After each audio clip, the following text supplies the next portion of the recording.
സ്ത്രീകൾക്ക് 40 വയസ്സ് കഴിയുമ്പോൾ ചിലപ്പോൾ സെക്ഷുവൽ എറോസൽ ഡിസോർഡർ ഉണ്ടായെന്ന് വരാം.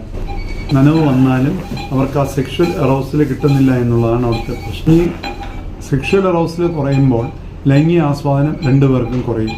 അത് അവർ തമ്മിലുള്ള ബന്ധത്തെ അഫക്റ്റ് ചെയ്യും. 40 വയസ്സിന് ശേഷം ഹോർമോൺ വ്യതിയാനം ഉണ്ടാകുമ്പോൾ അവിടെയുള്ള കോശങ്ങൾക്ക് ക്ഷതമുണ്ടാകുകയും ഈ അട്രോഫിക് വജിനൈറ്റിസ് എന്ന് പറഞ്ഞ അവസ്ഥ ഈ എറോസൽ ഡിസോർഡറിന് ഒരു കാരണമാകുകയും ചെയ്യും.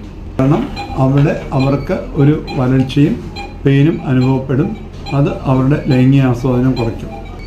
ഈ വേദനയും വരൾച്ചയും കൊണ്ട് അവർക്ക് ആ സെക്ഷുവൽ എറോസൽ കിട്ടാതെ വരും.